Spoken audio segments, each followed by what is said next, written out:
Welcome to Season 2 of the PreOccupation podcast. This season explores the mid to late 19th century of Ottoman Palestine, and it takes us on a journey with stops in Istanbul, Beirut, Damascus, Baghdad, and, of course, everywhere in Palestine. If you like what you hear and you want to support the podcast, first of all, thank you. You can do so by following the link in the episode description. You can also find me on Instagram at PreOccupationPod. Otherwise, enjoy. Jerusalem has long been the focal point of the still unsolved problem of Palestine. There is no Palestine, no Palestinians. There never was, there never will be. فلسطيني أنا اسمي فلسطيني.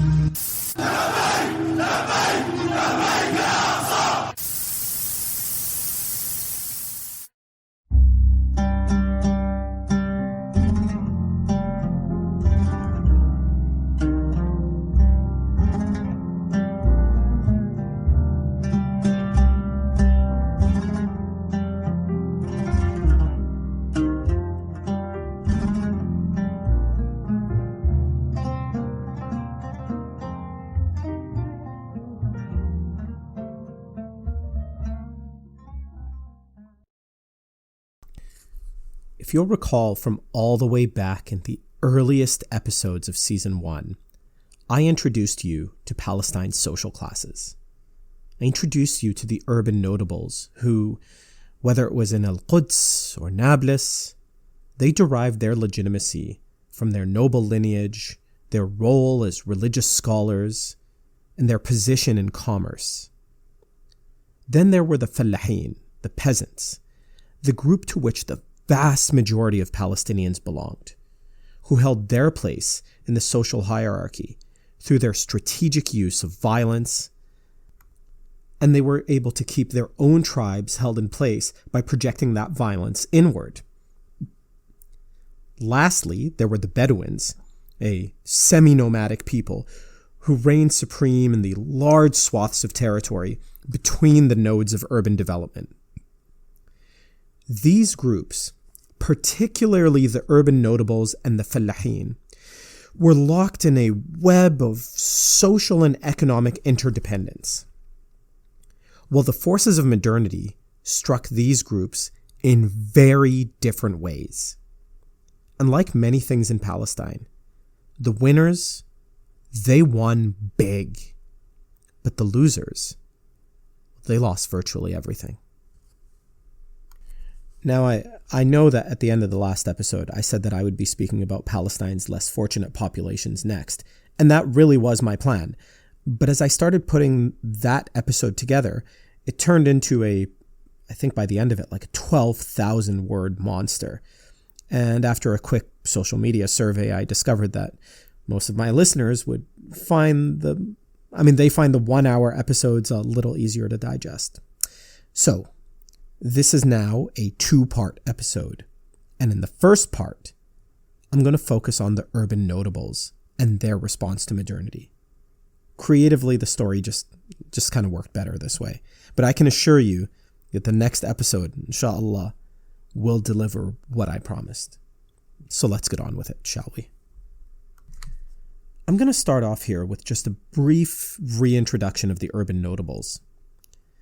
The highest level of the urban elite were comprised of families that traced their lineage either to the Prophet Muhammad ﷺ or one of his close companions or something like that. They held posts like the Mufti of Al-Quds, Naqib al-Ashraf, that was the head of the notable families, or the Imam of Masjid al-Aqsa, and those are the urban notables that I am speaking about. Now, if you think of these families in the way that we think of even like extended nuclear families as just a, grandmother or grandfather and a group of people related by blood who just really cared about each other, you may be missing something here. The notable families can be better thought of not as just large versions of the nuclear family, but as institutions. Unlike all institutions, the notable family itself, not just its individual members, but the family itself, possessed a unique vision and mission that was separate from, and actually often in conflict with, the individual desires of some of its members. In other words, the families themselves had unique identities that were distinct from the sum of their membership. If this is at all confusing, I've thought up an analogy that I hope is useful. I think the closest thing that a contemporary audience, the closest institution that a contemporary audience can compare with the urban notable families would be like a modern corporation. So you have a modern corporation like Walmart, which has its own identity. We, in modern terms, call that a brand. And that brand or its identity is obviously influenced by the contributions of the Walton family in this case. But it is also so much more than that.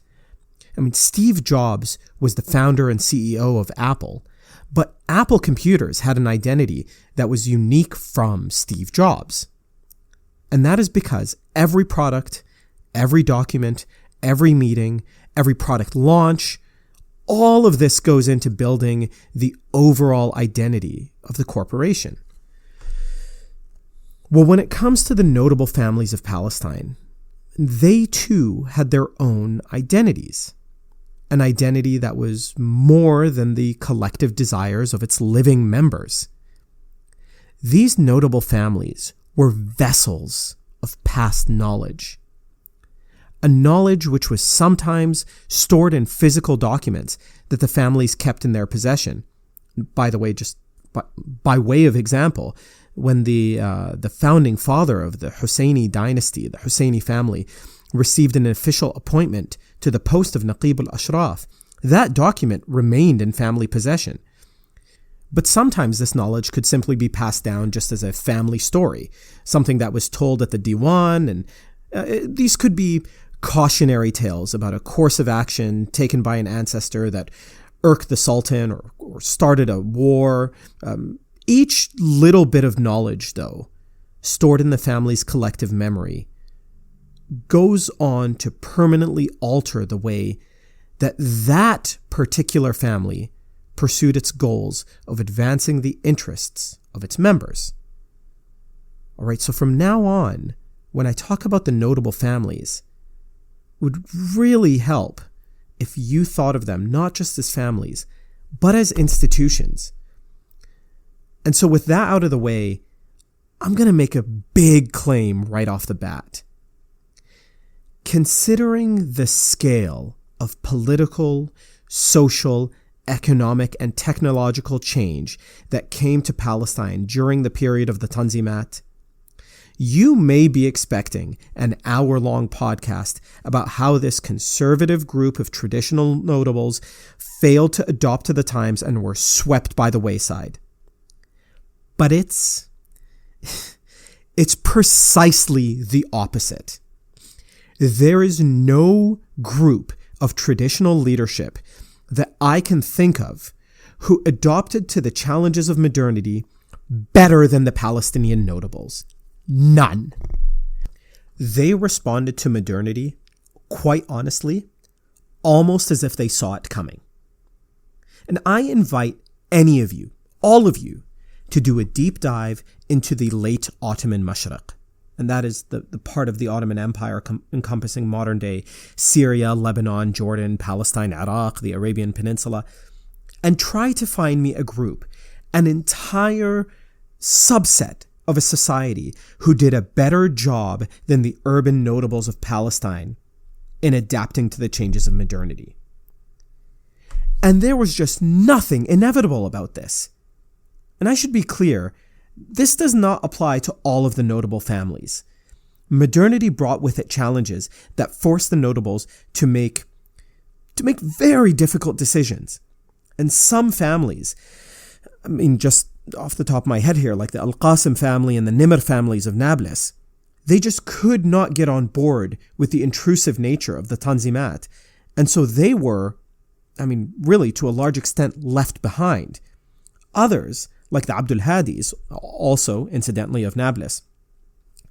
They had gone all in with Muhammad Ali Pasha's Khedival regime and really had a hard time when the old boss, the Ottomans, came back. But overall, the notables of Palestine came out of the Tanzimat with a massively improved position vis-a-vis the rest of Palestine's inhabitants, and in relation to the Ottoman state itself. And I think the story of this spectacular transition from pre-modernity to modernity can best be told through the life of one man. And that is Yusuf Alkhalidi. Yusuf was one of 7 siblings, one of whom, quite importantly, was Yasin Alkhalidi, who was his older brother and was a well-respected religious scholar in his own right. The Khalidi family, who I've mentioned so many times before, had occupied positions in the Sharia courts for generations. In terms of their influence and prestige, they really were only rivaled by the Husseinis. These two families, along with really just a handful of other Jerusalem families, they made up the Ashraf, the nobility, and they essentially ruled over Al-Quds for much of the Ottoman era. The proclamation of the Hatt al-Sharif in 1839 and the return of the Ottomans that same year began the rapid expansion of state authority that completely changed the way the Palestinian notables could access or wield power. Yusuf Alkhalidi was born in 1842, just 3 years after that initial proclamation. And his childhood alone gives us a glimpse into the critical decision-making of the notable families as they attempted to respond to the changes of the times. Yusuf began his education in the traditional Islamic system, and he had every intention of attending Al-Azhar and becoming a Sharia court official, like his father and brothers and the dozens of Khalidis who came before him. Now, to put things in perspective, Yusuf is 14 years old when the 1856 Hatti Humayun proclamation is made, the one that effectively abolished the Sharia. And so he was right in the middle of his studies. So Yusuf and his family are able to see that the prestige of the institutions that they chaired just vanished right in front of them. The Khalidis also witnessed the pretty spectacular improvement in station experienced by their Christian neighbors. Yusuf al-Khalidi had a front row seat in Al-Quds as Christians from Al-Quds attended missionary schools, which allowed them to slowly acquire positions in the Ottoman bureaucracy. At this point, none of his siblings are enrolled in any of the local missionary schools or the Alliance Jewish schools. I don't know if I've mentioned them before, but these were schools that were founded by a Paris-based Jewish organization with the aim of raising the standards of Oriental Jews. In any case, I want you to remember that the father of Yusuf would have been well aware of the fact that the missionary schools aimed to convert his children. But despite that, historian Bashir Nafi' gives us a glimpse into what unfolded next within the Khalidi family. Quote, born into one of the most prominent Jerusalemite families, with both his father and grandfather being senior ulama, Yusuf Pasha al-Khalidi was first educated in a small traditional school near Al-Aqsa Mosque. His wish was to complete his studies in Al-Azhar, but on his father's wishes, he was sent to a Protestant college in Malta for 2 years. From there, he traveled to Istanbul, where he spent a year in a medical college, and 1 year and a half in the American Roberts College for Engineering, which was established in the Ottoman capital in 1863. End quote. Now, I have some sources which say it was actually his brother, Yasin, who insisted that he attend the Protestant college. But whichever one is true, it gives us an idea as to how these notable families, these institutions, were responding to the challenges of the times. The decision to send Yusuf Diya to that Protestant college in Malta was made merely 4 years after the Hatti Humayun Proclamation. So that means that Yusuf Diya's family made the decision to have their child attend one of these new institutions relatively quickly. But to give you an idea of how cautiously the Khalidi family made this decision, consider the fact that while Yusuf was not the youngest, he was the first and last of his siblings to get this type of education. The other siblings received only their traditional education. So it's almost as if the Khalidi family were hedging their bets, seeing what would become of this, I don't know what to call it, a gamble or investment. Well, I tend to think of it more as a gamble, and frankly speaking, the gamble paid off big. But to explain just how big, I need to tell you just a little bit more about the political changes that were happening in Palestine as a result of the Tanzimat reforms. I've clumsily told you for hours in this season's episodes about how fixated the Ottoman government was on the expansion of its sovereignty over every square inch of its empire. Well, for hundreds of years, the Ottomans ruled somewhat indirectly through a couple of offices that I introduced in season 1. And these were institutions like the Mufti of Al-Quds, Imam of Masjid Al-Aqsa, and most importantly, Naqib al-Ashraf, the chief of the nobility. Well, the new philosophy of modern state building that came with the Ottoman reforms no longer allowed for the kind of indigenous self-rule that characterized Ottoman Palestine for hundreds of years. It's not that these offices were to now no longer exist, but rather they would no longer be the legitimate arbitrators between the general population and the state. And so in Palestine's urban areas, a new position was created that was intended to be an official part of the new Ottoman bureaucracy. And that is the position of Ra'is al-Baladiyya, literally the head of the municipality, or just more simply, the mayorship. There is a lot to say about this position, but it is important to note right off the bat that this new office was distinct from the positions of the pre-reform era notables, in that the mayor and the councilmen could not collect taxes themselves. It was distinct in that the other offices allowed the notables to do things like collect taxes, and Ra'is al-Baladiyya could not do that themselves. Tax collectors now had to be hired directly by the state. The office of multazim, the kind that allowed Zahir al-Umar to become the strongman of Akka, that was to be no more.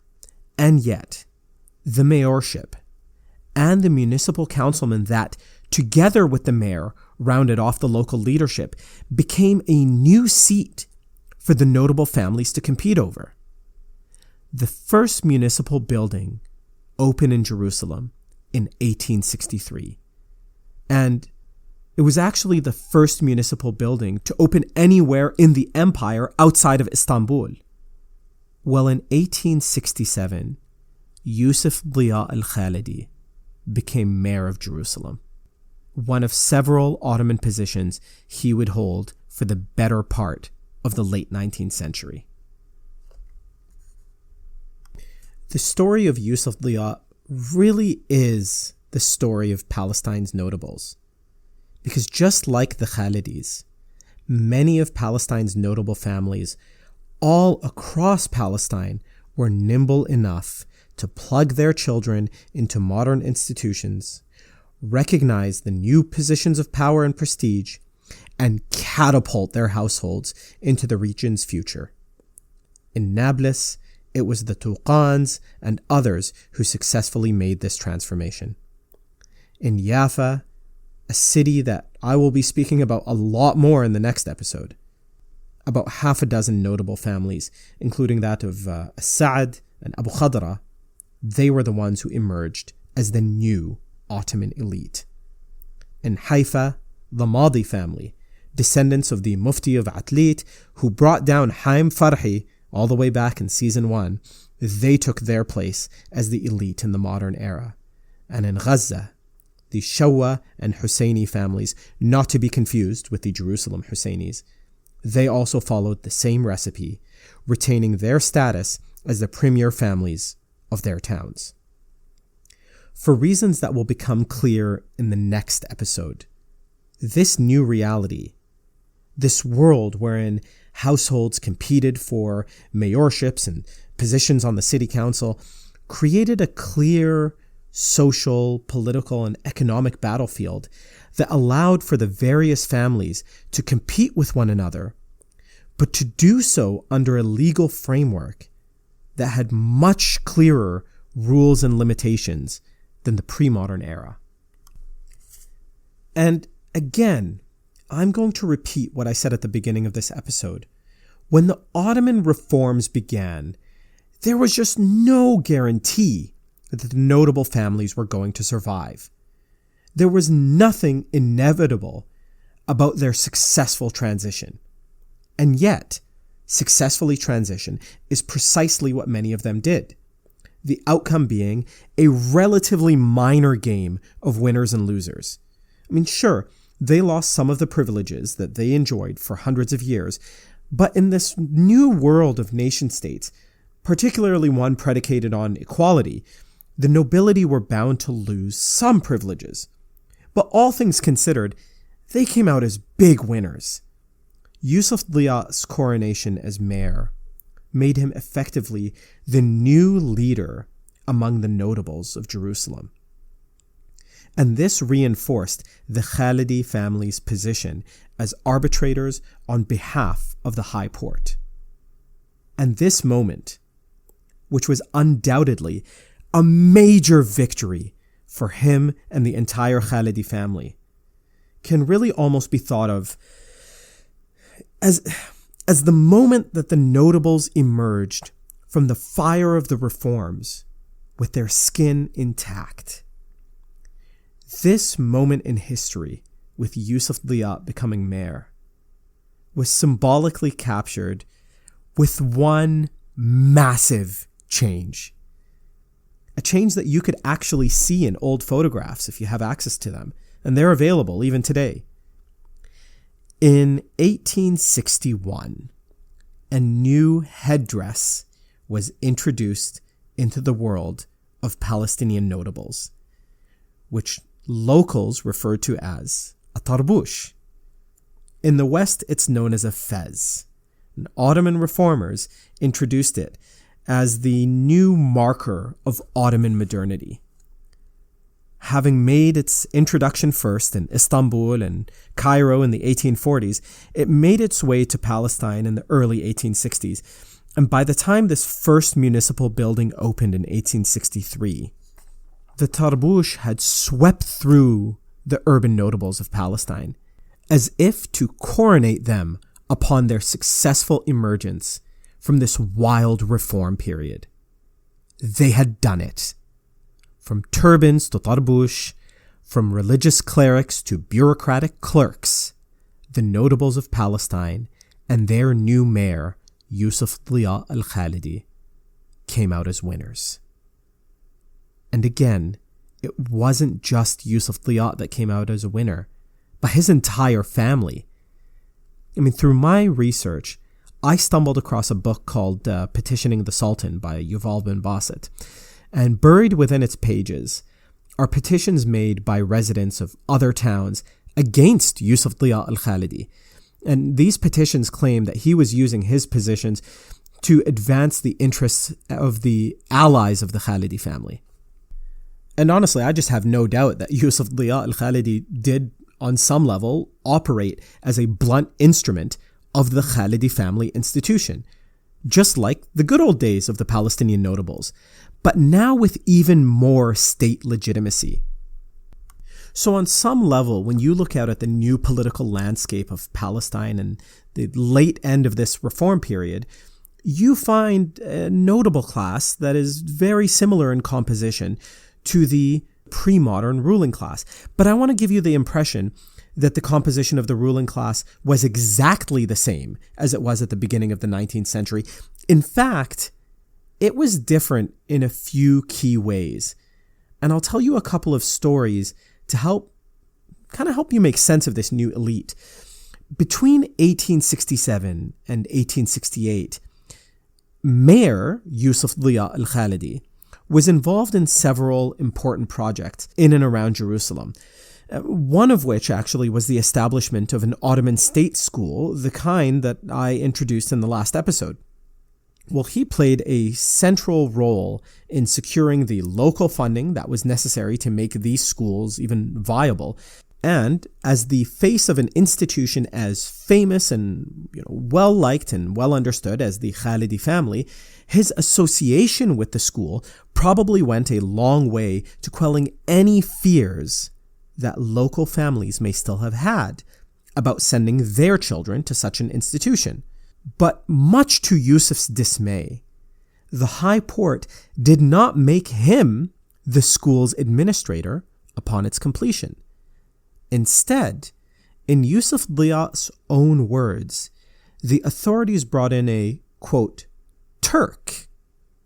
Now, this is significant because Yusuf Diya expressed his frustration using a language that is very familiar to us now, but was very new for the time.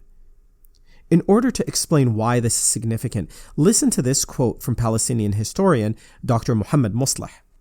Quote, until the last 10 years of the empire, the Ottoman state was not Turkish in an exclusive racial sense. It was rather Turkish in a linguistic and cultural sense. An Ottoman subject who spoke Turkish did not necessarily identify himself as a Turk.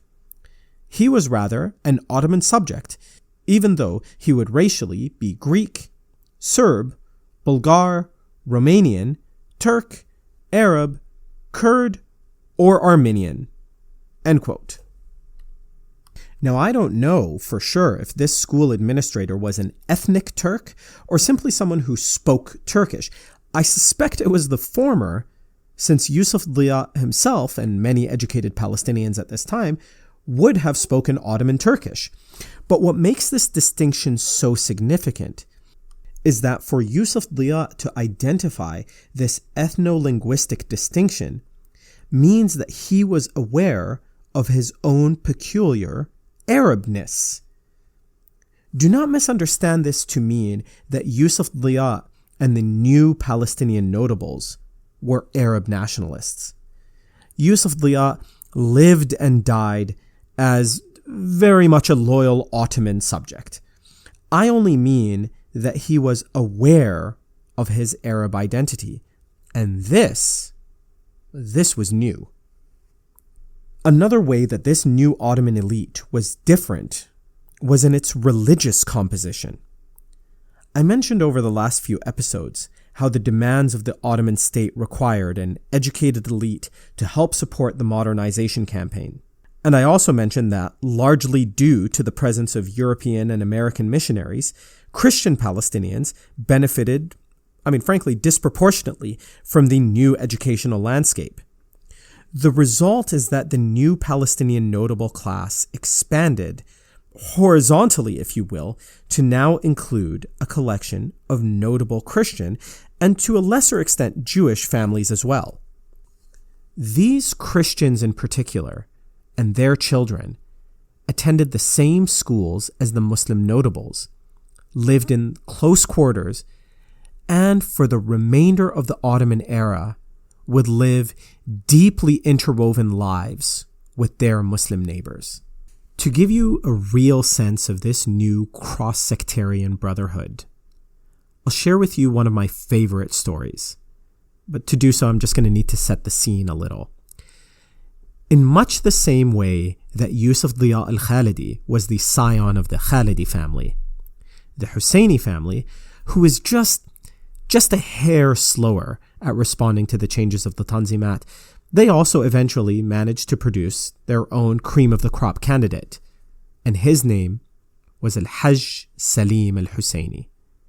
Between 1882 until just about the close of the century, Hajj Salim managed to hold the mayorship of Jerusalem.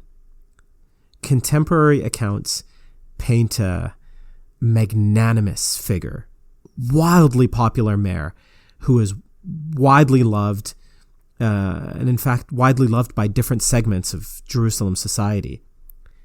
His close friend was an Orthodox Christian named Jirjis Jawhariya. The Jawhariya family emerged in the mid-19th century as Christian notables, and they developed close bonds with the Husseinis. Jirjis had numerous jobs throughout his adult life, one of which was the municipal representative for the Orthodox Christian community of Jerusalem, serving under his friend Salim al-Husseini. Jirjis also had a variety of other jobs throughout his adult life, including a position as the chief landscaper for the Haram al-Sharif compound. Much of what we know about Salim al-Husseini is chronicled in the diaries of Jirjis Jawhariya's son, Wasif. And in the diary of Wasif Jawhariya, Wasif has this spectacular entry. So he starts by saying, quote, "My father was a dear friend of the late Hajj Salim Effendi al-Husseini. Hajj Salim al-Husseini rose to a high status in the country, and the Ottoman government had to bear him in mind given his patriotic stances and the love that people, particularly the farmers, had for him. He was, God bless his soul, a member of the Administrative Council of Jerusalem and head of Jerusalem's municipality for 22 years and truly served the city. It was he who had the public sewage system built within the walls. He is responsible for paving the streets of Old Jerusalem, which he both conceived and saw through, thus transforming the city into a model for cleanliness, beauty, and marvel, particularly for foreigners who used to come to visit its holy sites. He was well known for his diplomacy, generosity, honesty, justice, and humility, which earned him the love of the people. He set a diwan, a special reception at his home in Sheikh Jarrah, where farmers who had been subjected to injustice went to seek help, preferring to resort to his judgment rather than to the courts of the state. Since my father was a lawyer with a profound knowledge of the law, Hajj Salim came to rely on him in his diwan work and during his trips to the villages and lands of the Jerusalem district." Now, Wasif here just goes on to say, "My father was always amazed by Hajj Salim's extreme humility. When he sat to eat mensaf in any village, he made sure that all the villagers, the men, the poor, and the children, also sat down and ate their fill. He often grabbed the meat himself and handed it to the poor until everyone was fed." End quote. Well, contrary to the conventional wisdom, Jirjis Jawhariya's privileged position in the city did surprisingly little to improve his financial situation. And one year, on the eve of the Orthodox Easter, Jirjis Jawhariya was stone broke. Now in the West, Easter is a pretty subdued holiday, but in Jerusalem, the Christian Orthodox community of the late 19th century celebrated Easter with gifts and a big feast, and I guess in a manner not that dissimilar from the way that Christmas is celebrated in the West. So you can imagine then that Jirjis's dire financial situation was a point of extreme stress for him. Well, it just so happened that Jirjis was invited to his friend Salim al-Husseini's home a few days before the Orthodox Easter. Given Salim's reputation and their close relationship, I think it would have been reasonable for Jirjis to ask his friend to spot him a few piasters. But as the evening wore on, Jirjis just couldn't muster the nerve. Near the end of the night, Salim makes an odd request of his friend. he asks that Jurgis spend the night at his home. He explains how being mayor has kept him so busy and he enjoyed the company of his old friend so much that it would be a shame to just end the night so abruptly. And so he implored him, please stick around. And so Jurgis spent the night. The two men spent the next day together telling stories, playing backgammon, and Salim asks him to spend the night again. Now, Jurgis insists that he cannot. He needs to return to his family.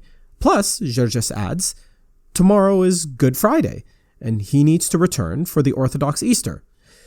But Salim al-Husseini just would not budge.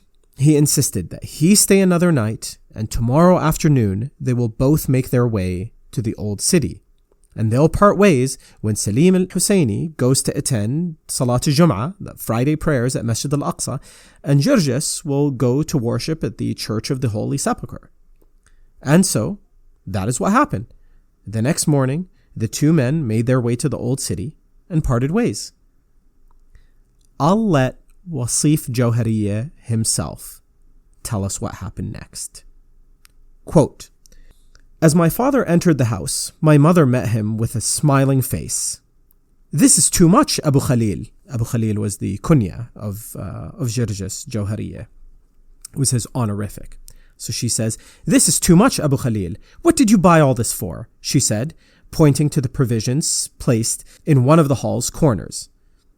A large hamper of rice, a canister of ghee, a canister of oil, a small hamper of green coffee, a bag of flour, a canister of castor oil, 15 kilos of soap, 15 kilos of sugar, 9 kilos of semolina for making ma'mul, as well as dates and walnuts for the fillings. My father smiled, having understood that the sender was the magnanimous Hajj Salim Effendi. When he entered his bedroom, he found that a new black broadcloth suit lay on his bed, with 3 gold Ottoman liras in the pocket of the waistcoat.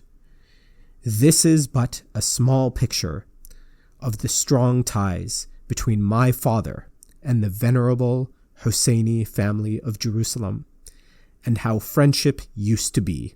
End quote. I love that story. And I love that story for so many reasons. On a human level, this is just a beautiful story about a just mayor who either intuitively sensed that his friend was in need or caught wind of it through the social circles in Al-Quds. But this story also functions almost like a photograph, capturing a beautiful moment in the history of Palestine. A moment where Palestine's indigenous inhabitants overcame both the relentless pressures of modernity and, in the case of the Orthodox Christians, the seductive power of European patrons, and chose a shared future together.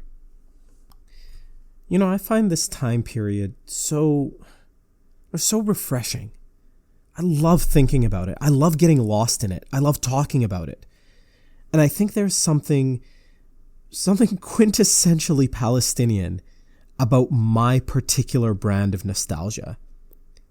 And I guess with that, this is as good a time as any to ask you all a question. For many Palestinians, Palestine remains the place that they think of as home, even though maybe they've never been there and neither have their parents. I mean, that spirit clearly animates the very existence of this podcast. But it's an imagined home, of course. I don't mean imaginary. I mean imagined. It's a home not built of wood and bricks, but it's a home built on stories, family photos, folk songs, and ultimately, on some level, a shared mission.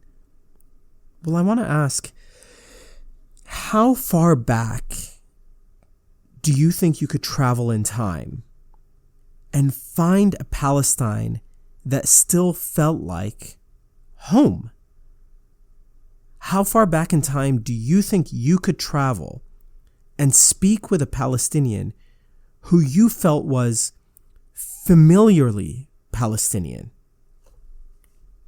I'm obsessed with this question because, as a core point of this podcast is to find those first moments of national consciousness. And I can assure you that national consciousness does not go infinitely into the past. Think about this, right? You could only travel about 300 or 400 years back before the English language became unintelligible. And so that principle on some level must apply here. How far back could we go and find a Palestine that we recognize? One that we think feels like Palestine?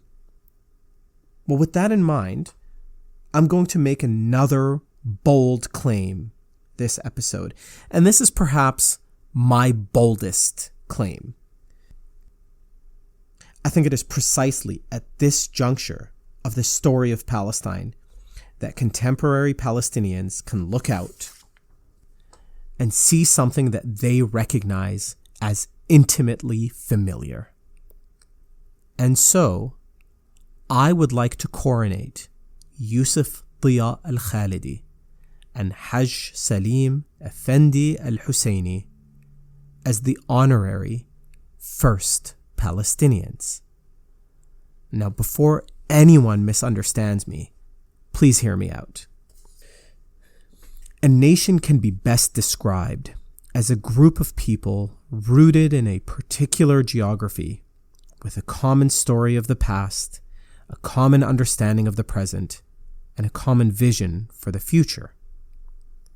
And when I look at Yusuf Alkhalidi and read the snippets of his writing that I have access to, I see that he, like myself, saw in himself the reflection of an ancient past that was at once Arab and Islamic, but at the same time rooted in cities and towns whose place names trace back to languages that predate Arabic by thousands of years. Through his education, Yusuf and contemporary Palestinians share a common understanding of what Palestine is and where Palestine is. I feel like I could go back in time and speak with Yusuf Alkhalidi or speak with Hajj Salim Al-Husseini and see across from me a Palestinian that I recognize. And this is despite the fact that Yusuf and Hajj Salim probably never in their lives refer to themselves as Palestinians. Yusuf in fact said quite clearly, Watani al-Quds al-Sharif, my homeland is al-Quds al-Sharif. But that's always the case with pioneers. The first person who played a few strings in a particular order didn't realize that they put together the first country tune. Only in hindsight do we look back and say, aha, yes, that's the tune where it all started. And that is what I feel like I found with Yusuf and Hajj Salim. I know the tune of Palestine. I felt it beating in my chest for as long as I can remember. And with Yusuf and Hajj Salim, I too can hear the faint rhythm of the Palestinian collective heartbeat beginning to come alive.